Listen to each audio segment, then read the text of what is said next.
Hi everyone, welcome back to the channel. Today I have an overview of the pen that I bought at the Atlanta Pen Show. Now, the Atlanta Pen Show was, I believe it was 2 weekends ago, and I honestly forgot that it was happening. So when I realized it was happening, I was like, I just won't go. I don't need more pens. Like, who needs more pens? And then on a Sunday, I talked to James. I was like, should I go or should I not go? What should I do? And he's like, just go. So I went. And I went with a budget in mind, and then I broke that budget when I bought this pen. So it is a Jonathan Brooks Carolina Pen Company pen, and I'm going to show it to you. It is lovely, and I am really enjoying it. And I just want to show you. All right, let's switch the shot and go for it. All right, here we are with the goodies I got from Carolina Pen Company, or Jonathan Brooks, who's the owner of Carolina Pen Company.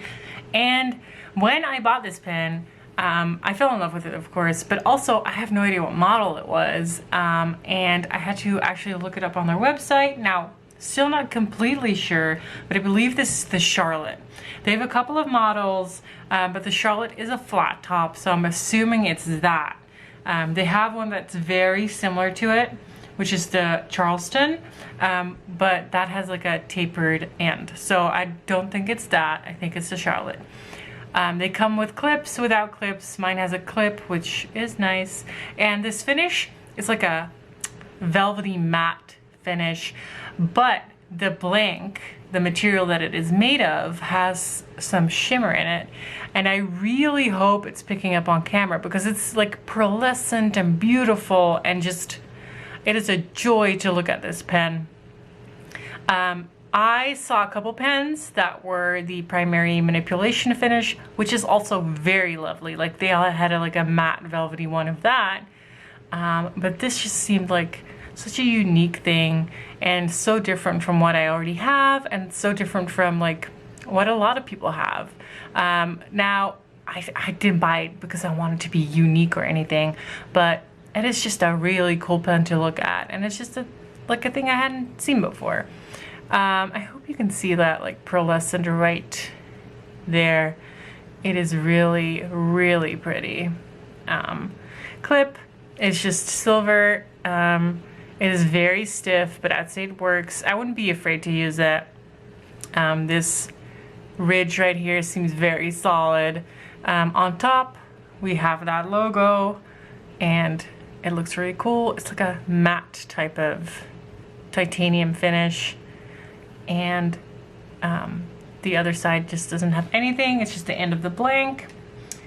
When I bought this, Jonathan Brooks was there. He worked on the nib for me, and it made me really happy. And they come with JoWo nibs. So this pen, screw cap, comes with a JoWo nib, and yes, their logo is also on the nibs.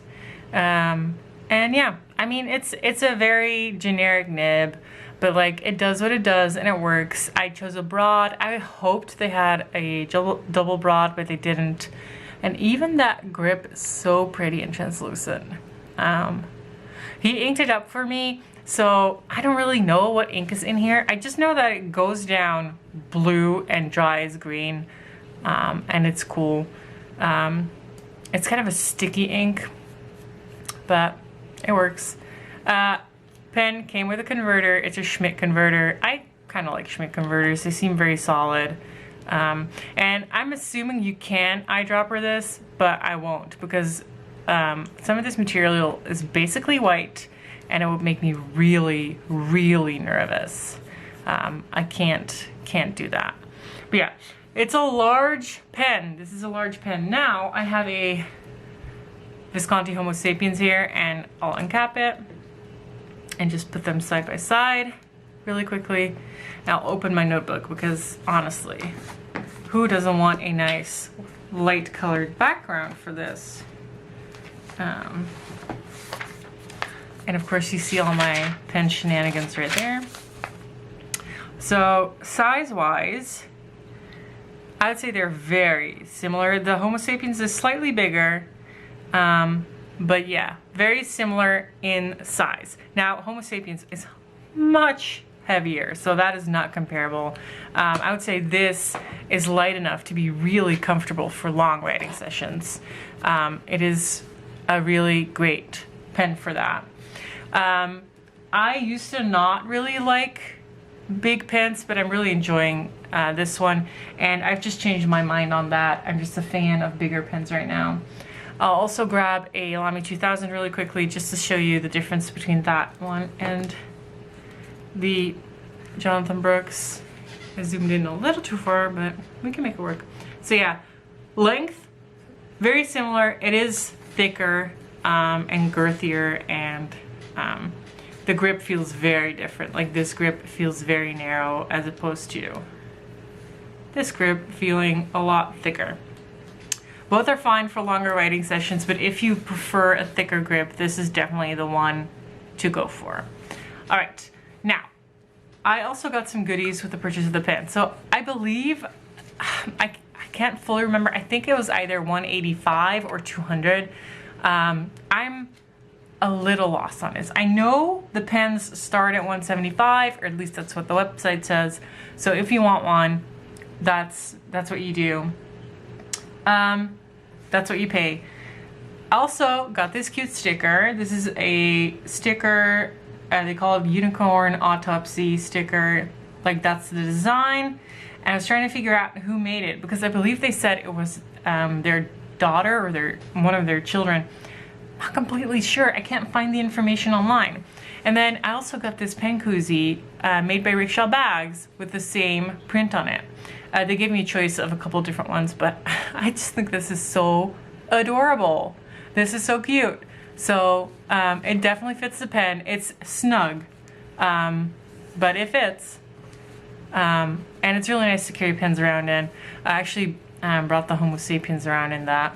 It just works.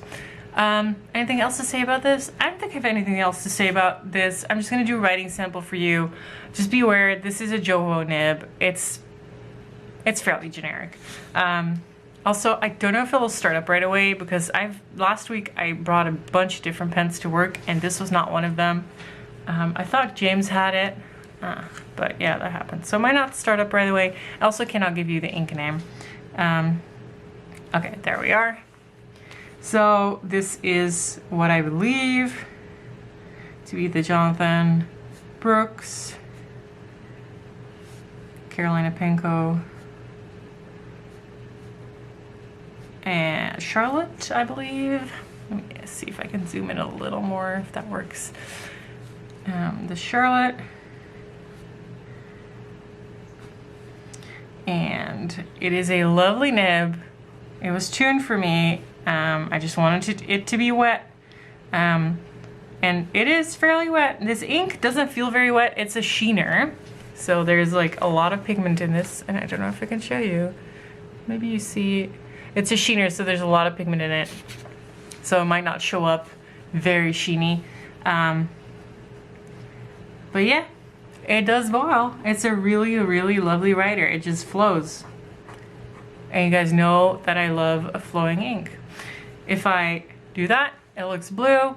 And then when it dries, it turns more green. Now, I don't know if this is a iron gall ink. I don't think it is, but it just dries differently, which is really interesting to me.